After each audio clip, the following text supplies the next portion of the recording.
ఓంకారమంత్ర సంయుక్తం నిత్యం ధ్యాయంతి యోగినః కామదం మోక్షదం తస్మై ఓంకారాయ నమో నమః.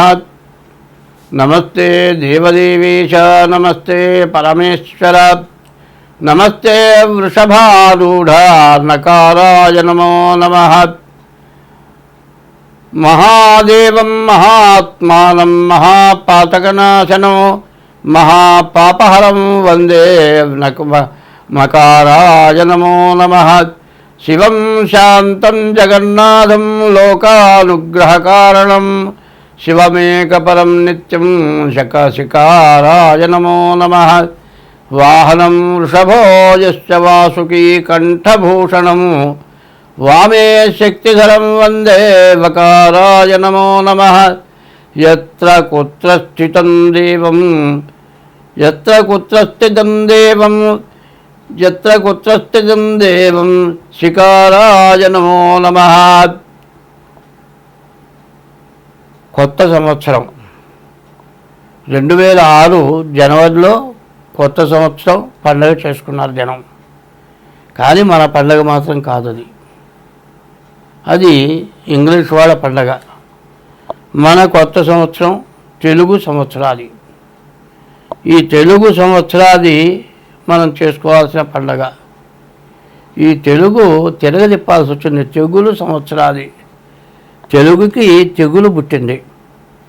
ఎందుకంటే చదువుకునే పిల్లలు ఇంగ్లీష్లో తప్పితే తెలుగు రాయటం చేత కాదు, తెలుగు చదవటం చేత కాదు.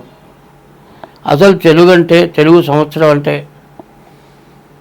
ఎందుకు ఈ పండగ, అసలు తెలుగు సంవత్సరాది పండుగ చేసుకోవటం అంటే ఏమిటి, మరి ఎందుకు చేసుకోవాలి, తెలుగు సంవత్సరాది పండుగ చేస్తే మనకు వచ్చే ప్రయోజనం ఏమిటి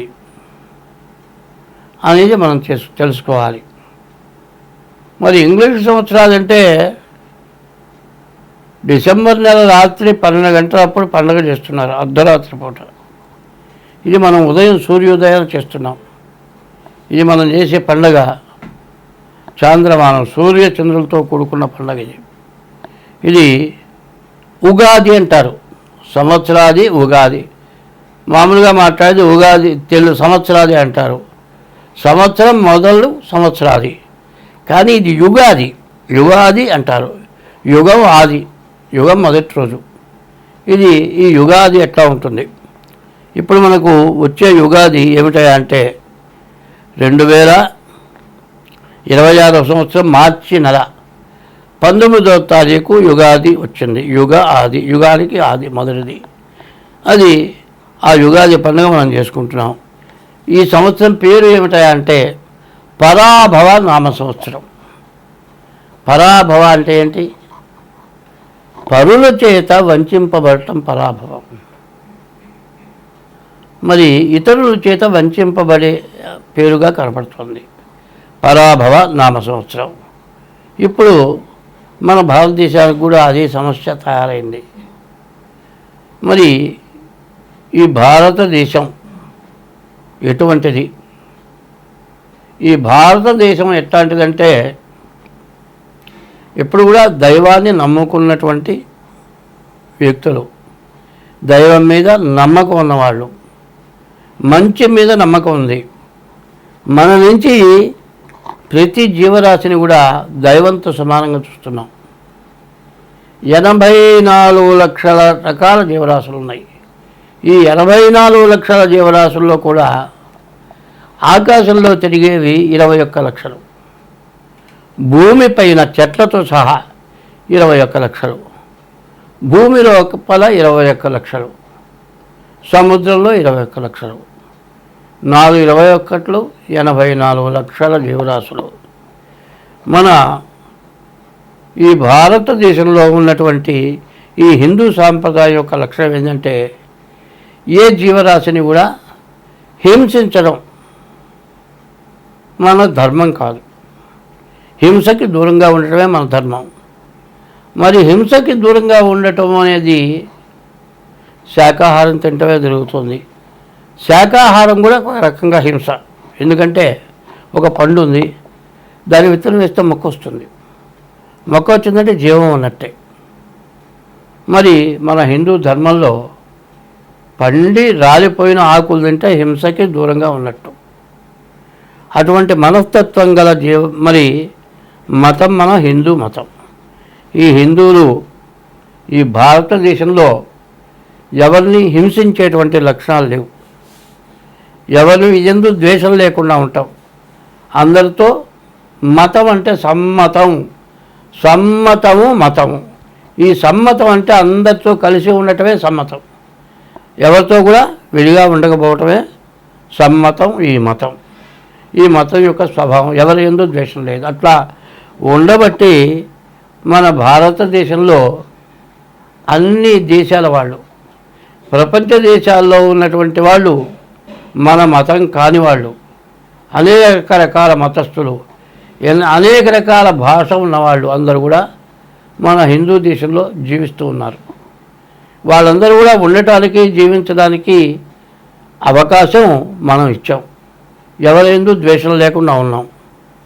కానీ ఈ ఉగాది సంవత్సరం ఎట్లా ఉంది అనేది మనం చెప్పుకోవాలి. ఎందుకంటే ఎటువంటి కష్టాన్నైనా సరే ఓర్చడం మన హిందూ మతం యొక్క సమ్మతం. ఎట్లా ఉంది అంటే మన దేశానికి వచ్చి ఇక్కడ జీవితం బతకడానికి వచ్చి మన మీద మనల్ని ఇబ్బంది పెట్టి మన పరిపాలన పోగొట్టి వాళ్ళ పరిపాలన వచ్చి మనల్ని హింసించినా కూడా వాళ్ళని ద్వేషించలే మనం. కానీ ఎవరు ఎంతమంది మనల్ని ఇబ్బంది పెట్టినా చివరికి వాళ్ళ తప్పు వాళ్ళు తెలుసుకునేటట్టుగా చేసిన మతమే ఈ హిందూ మతం. ఈ మతం యొక్క లక్ష్యం ఇది. ఈ హిందూ మతంలో యుగాది సంవత్సరం, ఈ యుగాది అనేది ఎట్లా ఉంది, ఈ యుగాదికి ఏం చేయాలి, ఈ యుగాది ఎట్లా చేయాలి? శ్రీకళ్యాణ గుణావహం. అందరూ ఏ మతస్థులు కానీ ఎవరైనా కానీ అందరూ సుఖంగా సంతోషంగా ఉండటం, ఆనందంగా ఉండటం. ఆనందం కలగాలంటే వాళ్ళ ఇంట్లో ఏదో మంచి కార్యం, ఓ పిల్లవాడు పుట్టడం, ఓ పెళ్ళి జరగటం, లేకపోతే ఉద్యోగం రావటం, ఏదో ఒక ఆనందమైంది, అది కళ్యాణం. శ్రీకళ్యాణ గుణావహం. రిపుహరం, మనకు శత్రుత్వం లేకుండా అందరితో ఉండటం, రిపుహరం. దుస్వప్న దోషాపహం, మనకు కళలు వస్తుంటాయి రాత్రిపూట. ఆ వచ్చిన కళ ఎట్లా ఉంటుందంటే నిద్ర లేచి మెళుకు వచ్చిన తర్వాత కూడా నిజంగా జరిగినట్లే. ఎట్లా ఉంటుంది? మన ఇంట్లో ఎవరో వాళ్ళు చచ్చిపోయినట్టుగా కళ వచ్చిందనుకోండి, లేచిన తర్వాత వాళ్ళని చూసిన దాకా కూడా వాళ్ళు బతుకుని లేదు చచ్చిపోయినారనుకుంటాం, అంత భయపడతాం. దుస్వప్న దోషాపహం. గంగా స్నాన విశేష పుణ్యఫలం. ఈ ఉగాది రోజున గంగా స్నానం చేసిన ఫలితం రావాలి. గోదాన తుల్యం రుణం. దూడతో కూడిన గోవును దానం ఇచ్చిన ఫలితం వస్తుంది. ఈ ఉగాది రోజున ఎటువంటిది మనకు శుభకార్యాలు జరుగుతాయి. తర్వాత గంగా స్నానం చేసిన విశేషమైన పుణ్యం వస్తుంది. గోవుని దానం చేసిన ఫలితం వస్తుంది. ఆయుష్ పెరుగుతుంది. ఆయుర్వృద్ధికరం, శుభకరం. మంచి సంతానం కలుగుతారు. సంతాన సంపత్ప్రదం. నానాశాస్త్ర సుసాధనం. అనేక శాస్త్రాలు ఉన్నాయి. ఏ ఒక్క శాస్త్రం పూర్తిగా చదవటం కూడా చాలా కష్టం. ఈ యుగాది రోజున నానా శాస్త్రాలు చదివినంత ఫలం వస్తుంది. ఈ సంవత్సరాది పండుగ చేస్తే సముచితం పంచాంగం ఆకర్ణ్యతాం. ఈ పంచాంగం వింటే ఇవన్నీ వస్తాయి. ఈ పంచాంగం ఎట్లా ఉంటుంది? మరి తిథి, వారం, నక్షత్రం, యోగం, కరణం, ఈ 5 కలిసి పంచాంగం. ఈ పంచాంగ శ్రవణం ఈ సంవత్సరాది పండుగ రోజున మనం చేస్తున్నాం. ఈ సంవత్సరాది పండుగ ఎందుకు చేస్తున్నాము అనేది ఇట్లా చేసినట్లయితే మనకు ఏ గ్రహ దోషాలు ఉన్నా కూడా ఈ దోషాలన్నీ మనకు పోతాయి. అయితే ఈ పండుగ రోజు మన ఇష్టదైవాన్ని పూజిస్తున్నాం. పూజించి వేప పూతతోటి ప్రసాదం చేస్తున్నాం. ఈ వేప పూత తీసుకొచ్చి వేప పూత, మామిడికాయ, మరి చింతపండు రసం లేకపోతే తేనె, మరి మామిడికాయ వేపపూత, చింతపండు, తేనె, బెల్లం, ఇవన్నీ కూడా 5 రకాలు. చేదు, పులుపు, వగరు, తీపి. మరి ఈ 5 రకాలు షడ్రుచులు అంటారు. 6 రుచులు. ఇందులో నీళ్లు కూడా కలుస్తున్నాయి. 6 రుచుల పదార్థాలను పెట్టి నివేదన పెట్టి దేవుడికి ఆ ప్రసాదం మన నోట్లో వేసుకున్నాం. ఆ నోట్లో వేసుకుని జల్లు అంటుంది ఒళ్ళు. ఎందుకంటే ఎటువంటి కష్టానికి ఎటువంటి సుఖానికి కూడా దడవకుండా మేము ముందుకు వెళ్తాము అని చెప్పుకోవటానికి ఈ వేపపూత ప్రసాదం, దేవుడు పూజ చేసి వేపపూత ప్రసాదం తింటున్నాం. అయితే ఈ సంవత్సరం ఫలితం ఏమిటి మనం తెలుసుకోవాలి. ఎందుకంటే 2025 నుంచి ఎక్కువగా పాపగ్రహాల యొక్క ఆధిపత్యం ఎక్కువ ఉంది. నవనాయకులు అన్నారు. సూర్యుడి దగ్గర నుంచి కేతువు వరకు 9 మంది గ్రహాలు. ఈ 9 గ్రహాల్లో పాపగ్రహాల యొక్క బలం ఎక్కువగా ఉంది. అంటే దానివల్ల ఏమిటంటే దుర్మార్గుల యొక్క బలం ఎక్కువగా ఉంది, మంచివాళ్ళ యొక్క బలం తక్కువగా ఉంది. దుర్మార్గుల బలానికి మంచివాళ్ళు లొంగిపోవాల్సి వస్తుంది, ఎన్నో కష్టాలు పడాల్సి వస్తుంది. ఇట్లా జరగడానికి కారణం ఏమిటో మనం ముందుగా తెలుసుకుందాం. ఇప్పుడు గురువారం 2026 మార్చి నెల 19వ తారీఖు గురువారం రోజు యుగాది వచ్చింది. ఏ వారం వచ్చిందో ఆ వారం గురువుకి సంబంధించిన వారం కాబట్టి గురువు రాజు అయినాడు. తర్వాత మంత్రి కుజుడైనాడు. తర్వాత సేనాధిపతి చంద్రుడు, మరి సస్యాధిపతి శుక్రుడు, ధాన్యాధిపతి కుజుడు, అర్ఘ్యాధిపతి చంద్రుడు. 2026 సంవత్సరం మార్చి నెల 12వ రాశి మీనరాశి. ఈ మీనరాశి ఎట్లా ఉంది అంటే, ఈ మీనరాశికి సరిగా చెప్పాలంటే ఏ గ్రహాలు కూడా పూర్తిగా బాగా లేవు. మరి శని బాగాలేడు, కుజుడు బాగాలేడు, గురువు బాగాలేడు. మరి గురువు ఒక్క శని బాగుండకపోతేనే చాలా కష్టం, ఒక్క కుజుడు బాగుండకపోతే చాలా కష్టం, ఒక గురువు బాగుండకపోతే చాలా కష్టం. 3 గ్రహాలు బాగుండలేరు. ఈనాటి శని జరుగుతుంది. వీళ్ళ కష్టాలు ఎవరు తీర్చగలిగినవి కావు. వీళ్ళు ఖచ్చితంగా దైవభక్తి కలిగి ఉండాలి. తల్లిదండ్రులను చాలా జాగ్రత్తగా చూసుకోవాలి. ఇక్కడ ఏదైనా తేడా వస్తే భార్యాభర్తలు విడిపోయే పరిస్థితి ఖచ్చితంగా ఉంది. ఎక్కడైనా తొందరపడి భార్యాభర్తలు తగాదాలు పెట్టుకొని విడిపోయినారు అంటే కోర్టుకెక్కటం, జైలు పాలయ్యే పరిస్థితులు కూడా బాగా ఉంటాయి. కాబట్టి ఈ రాశి వాళ్ళు భార్యాభర్తల కలహాలు లేకుండా చూసుకోవాలి.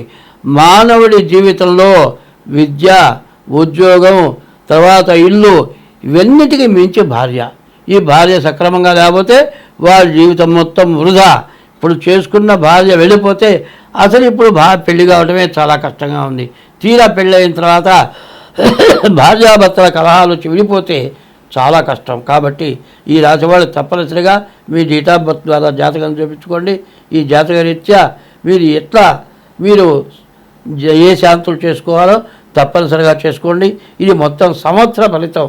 మార్చి 26 మార్చి నుండి 27 మార్చి వరకు ఇప్పుడు ఫలితాలు చెప్పాం. ఈ ఫలితాల ప్రకారం బాగుండలేదు అన్నవాళ్ళు ఎవరైనా ఉంటే మీరు మా నెంబర్లు ఉన్నాయి. 6300061241, ఇంకో నెంబరు 7801071946. ఈ 2 నెంబర్లకి ఫోన్ చేసి తగిన ఫీజు చెల్లించి ఈ సంవత్సర ఫలితాలు జాతకం చూపించుకొని జాతకం చెప్పించుకోండి. దానికి తగిన దోషాలు ఏమైనా ఉంటే ఆ దోషాలకు తగిన శాంతులు మా వల్ల జరుగుతాయి. పైన పెళ్లి కాని వాళ్ళకి పెళ్లి కావటానికి, సంతానం లేని వాళ్ళకి సంతానం కలగటానికి, జీవితంలో కోలుకోలేక చాలా బాధలు పడేటువంటి వాళ్ళకి మరి అటువంటి బాధలు తీరటానికి, జీవితంలో పెళ్లి కాదనుకునే వాళ్ళకి పెళ్లి జరుగుతుంది. సంతానం లేని వాళ్ళకి ఖచ్చితంగా సంతానం కలుగుతారు. ఇటువంటి దోషాలు ఏమైనా ఉంటే ఆ దోషాలకు తగినట్లుగా శాంతులు చేయించి మీకున్నటువంటి కోరిక తీరటానికి మా ద్వారా మంచి ఉపయోగం జరుగుతుంది. అట్లా కావాలనుకుంటే మా నెంబర్లకు ఫోన్ చేసి తగిన ఫీజు చెల్లించి మీ జాతకాలు చెప్పించుకోండి. మీకు అన్ని విధాలా బాగుంటుంది.